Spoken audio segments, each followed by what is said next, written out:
Did I do okay buying from an auction, or should I have just paid more to go to a main dealer for the peace of mind?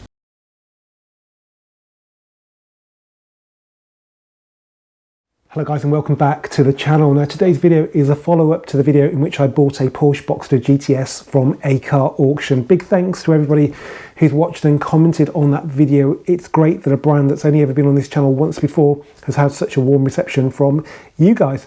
Now there was a lot of chatter in the comments about why the Porsche main dealer that took that car in part exchange decided to send it to a car auction and not to sell it themselves, particularly at a time when used cars are in very short supply. Well, I thought I'd answer that question once and for all by giving the car to a very reputable Porsche specialist and letting them go over it with a fine tooth comb. That Porsche specialist is Fearnsport, based at Silverstone Circuit, and owner Matt is not only an expert in Porsches, but he's also a big fan of Volkswagen. But before we get in the car and go down to Silverstone, I just want to say that the Volkswizard 2022 calendar has finally arrived, and we can get them in the post to people in the UK at least before Christmas. I'll put a link in the description of the video to the eBay advert where you can buy them. Okay, let's get in the car and go down to Fearnsport.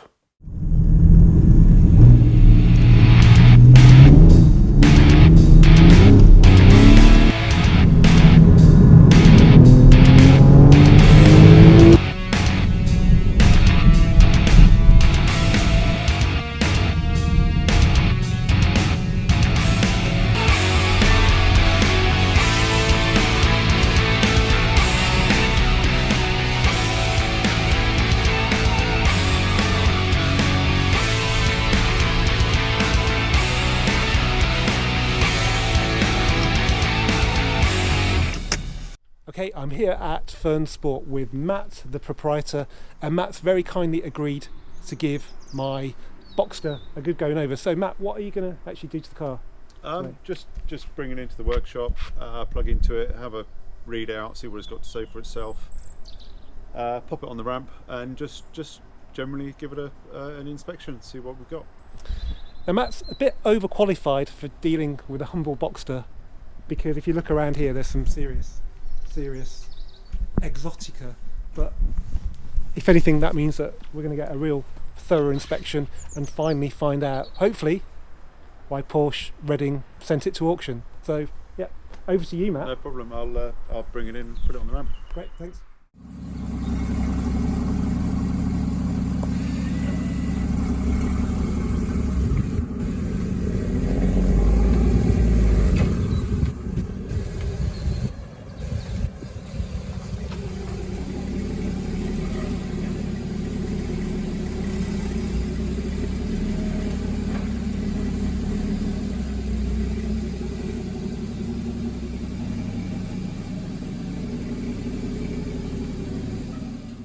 Okay, we'll leave Matt in peace to do the inspection and just have a look at some of the amazing cars here, starting off with the Ferrari F40 Racing Car that Matt built. If you've been to Cafe Machine over the years, you might have seen it there on display. It's going back for Christmas this year, so keep a lookout for it. We've got this GT2 that's just become a 4-litre 996 turbo 993 RSR, and this is a very interesting car if you're a Porsche buff. It was owned by JURGEN, who was the 1992 Carrera Cup champion. Did he win the championship in '92, Matt? I think so, but I'd have to check to remember. Okay. Only due to memory. Well, he was a really good racer anyway in the Carrera Cup in Germany, and this car you see here, which is now turbo, it's been modified over the years, is actually this car in this poster. So Matt was telling me the story that there was an accident that damaged the shell of that car, so they got a new one, but they kept the original shell, repaired it, turned it into a wide body, and that is the car you see there. So that shell there is the shell in that 30-year-old poster.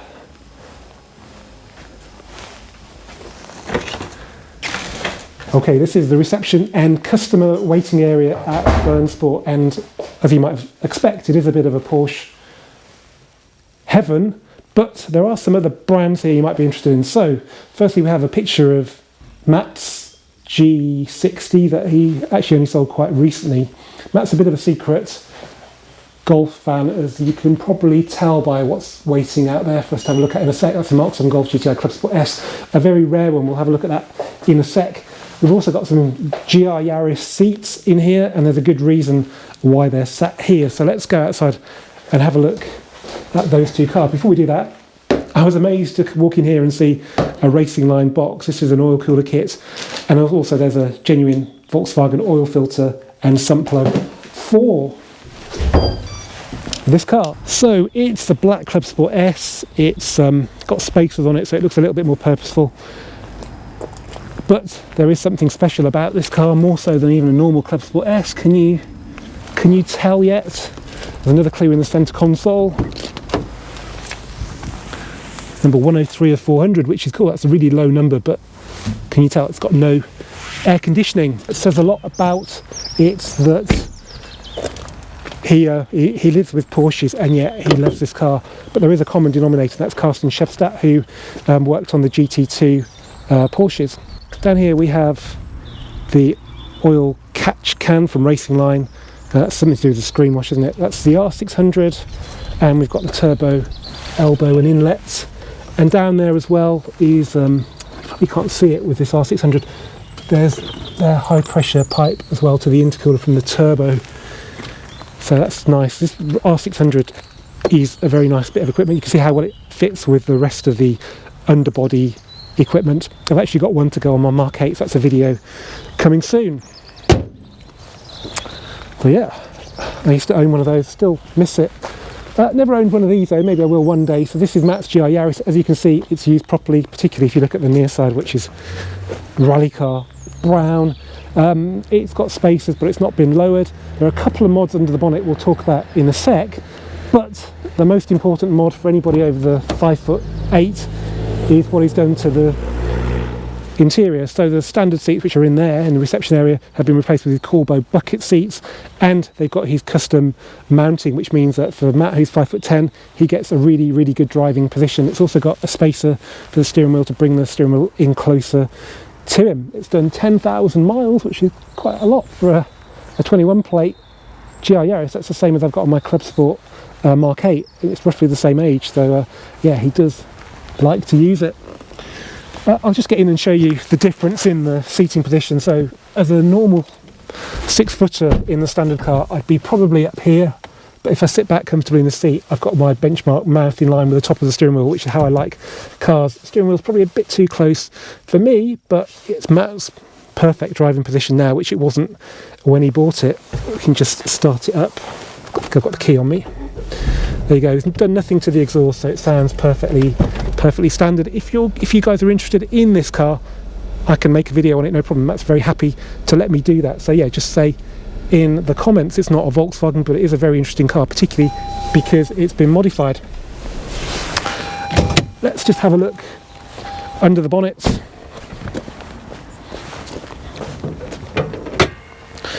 So two things here. Firstly, we've got a prototype air filter from ITG. Matt does a lot of work with ITG, and they're the people who actually make the R600 for Racing Line. And he's got a prototype engine management system there, so it just replaces the original ECU with a Motec one, and Matt's doing some testing for Motec. It's not as tidy as the production item will be. There'll just be one box just there where the factory ECU sits. So yeah, rather than remap one of these, they just actually replace the ECU with another one. Right, let's now go inside and see how Matt's getting on with my car's inspection.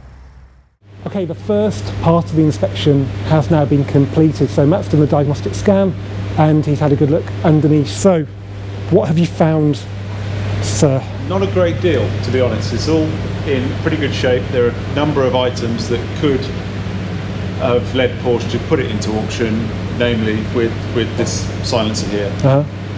The valve on the right hand side is stuck in its closed position. It looks like someone's tried to free it off in the past, and at present it's not moving. This one on the left was getting sticky, but it's, as you can see, I've freed it off now. So that can be fixed. There's no need to replace the silencer.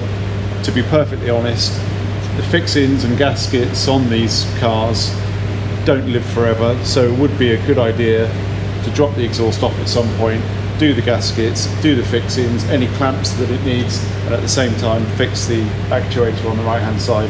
That would be the exhaust done, and you wouldn't have to spend thousands on replacing silencers. Right, so the main dealer had the choice of repairing that at well into 4 figures, plus labour I guess as well. Yes. Yeah, or sending it to auction. So far, that's the likeliest reason we think why Porsche rejects it, apart from other factors like they didn't have the space, or they wanted the money in the bank rather than to try and retail it. It could take a few months to find a new owner in the middle of winter. But yeah, from the perspective of the car, that's the costliest issue so far, which, yes, going for a Porsche, which is, you know, quite an expensive car, potentially if you have proper mechanical issues with the engine and the gearbox, we're not doing too badly so far. What else have you found? So the only other items that I found, he's obviously done discs and pads. They look genuine himself. At some point he's taken out, or whoever's done them has taken out the warning wires. Haven't ordered any new ones, but upon taking them out, they're very brittle. Sometimes you just knock the edges off of the warning wires. They haven't been replaced, but what they have done is just tied them up, so there's no lights on the dash, but currently they're not in any of the brake pads. But the brakes are in good condition. All suspension components are in good condition. You can tell that it's had main dealer servicing. There's a bit of oil residue around the oil filter housing, probably because they don't have the allocation for brake cleaners and things like that. It's pretty normal.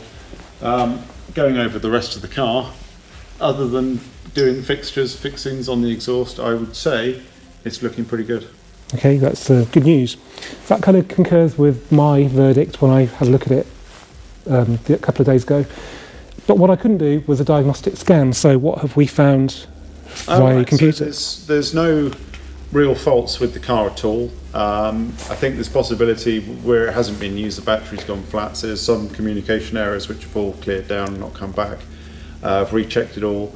Rev range checks are looking very good, as are the operating hours versus the car's current mileage. So it's looking that it's on the sort of upper side of normal, which is good. So at least it's not reading low, which normally means that if the car hasn't lived in London, then the likelihood is it's had some mileage removed from it. But this car is showing around 40 miles an hour average for its life, which is perfect. There are a couple of Porsche things when it comes to diagnostics that we don't come across in the Volkswagen group world, where it's VW group, but you know what I mean.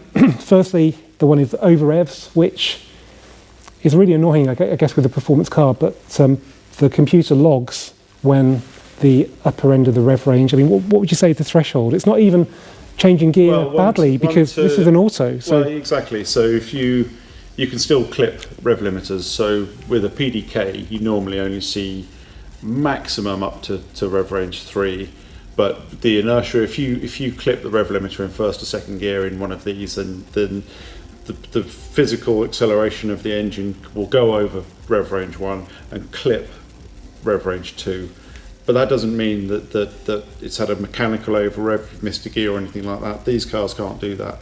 So it's had some rev limiter action recently, and I would say that he's done that in first or second gear, and he's just, because of the speed of the engine accelerating the inertia, it's just clipped rev range 2. But there's only 5 ignitions, and if you were to put that into perspective of time, it's not even a blink of an eye, so no problems. So that's a good reason to buy. I guess if you're going to buy a car blind, PDK takes a lot of the risk away from what we're talking about here, over revs, because with a manual car, if you misshift from 5th to 3rd, you could do a lot of engine damage, while with a PDK you can't do that. So that's good. The other thing is the average speed. That's a really interesting one, because a car that's lived at higher speeds will have worn its gearbox less, and generally be in a fresher condition for the mileage than a car that's been crawling around London at 10, even less miles per hour average. The likelihood is if it hasn't been done on track, some GT3s have a high average miles per hour, but the majority of road cars that have a high average miles per hour are sat on motorways where there is no load on anything. That's a good point. Yeah, I guess a track car would have a high average speed, but it wouldn't be as fresh as a car that's been on a motorway. So it'd be kind of the opposite, Yes. but it would still read the same. So Yeah. I guess you have to use your skill to work out if the car's been on track as well to understand that. There are telltale signs, especially if the brakes are Blue. quite old and cracked and things Yeah. like that. But you can tell from the tyres. But there's also another area you can look, and that's the brake fluid reservoir, and that's what I looked at first. Normally, Really? cars that have been tracked spill their brake fluid. Because the heat pushes it over. It heats up, Yeah. and the seals. There's a breather in, or there's a small hole within the lid of the brake fluid reservoir, and you find from all the G's of cornering and braking and all the forces that go on, cars that have been tracked do spill their brake fluid out of the reservoir. Wow. And if you carefully look below them, you'll see, certainly on some of the GT3s, where it's pickled the paint, where the brake fluid's eaten the paint. And that's normally a telltale that it's being tracked, because you can't normally do that on road. Because there's no G-force like that on a road. Not like there is on track, not Yeah. consistent anyway. Right, yeah, of course. Okay, that's a good tip then if you think about buying any car, I guess. It probably apply to Golfs as well, yeah? Yeah, pretty much. But I don't know. I mean, we're talking about, looking at Porsches and 911s, GT3s, Boxsters. In this case, it's... That's a really good tip, yeah. So if you're going to go on track, give it a wipe afterwards then, I guess. Because I'm hoping to take this car on track at some point, because it's just my next level of sort of driving skill is to try and master a mid-engine rear-wheel drive car after years of driving Golf. So that should be quite fun. Right, I think that's it then. So we'll drop it down and have a look at the paint and measure it. Yeah, we're not going to cut this short. Matt's going to have a look at the paint now and see if he can find issues with that. So let's get the car down. Okay, Matt's now been around the car with the paint depth gauge and to see how much of the paint is original. So what's the verdict? Well, it would appear that all of it's original. I've done all of the panels in various places on the outside. It is reading, I was expecting to see sort of 100 to 120, and we're a bit over that, but we're consistently over that in every area on every panel. And the reason I think that it is original is not just because of how consistent it is. The bonnet right the way across is the same reading, even right down the centre, where normally if you've resprayed a bonnet, you'll paint from one side to the other, stopping in the middle and starting in the middle. It normally gets a bit thicker in the centre. But when you look at in the shuts, even in areas that would never get painted, the readings are very high inside here, inside the bonnet. All of these shut areas and all the apertures are reading about the same. So you've got to sort of take a view that if all of those areas are reading the same as the exterior, then it probably is original. It looks very wet. It looks like it's had good coats of lacquer at the factory. It's wetter than I would normally see. So, but like I say, it does appear to be original. Okay, that's talking about purely the metalwork. So you think the bumpers, front and rear, have been painted? Rear bumper's been painted. Yep. Front is, I would say, a much bluer looking red than the wings and the bonnet, but they're bumpers. Yeah. So the bulk of it, I always think that if you've got original panels, original paint on the fixed panels, bumpers can be scuffed. They can be anything. It could be a trolley in a car park. Yeah. It could be anything that requires the bumper to be painted. And to me, it's not that important. But the structure behind those bumpers looks original, doesn't it? Oh, this car's never bumped into anything by the looks of things.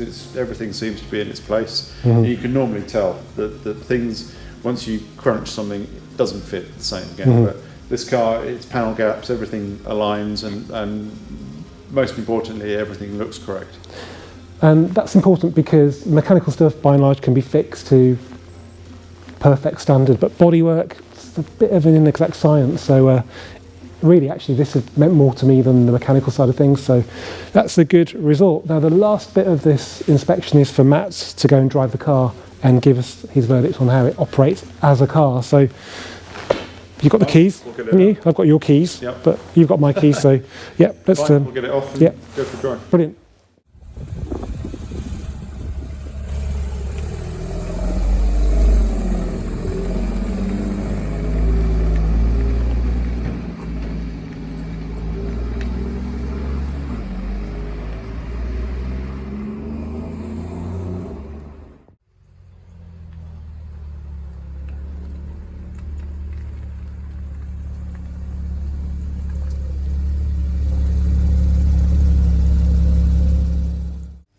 Okay, Matt's just come back from testing the car. Was there anything you noticed while driving that I should be concerned about?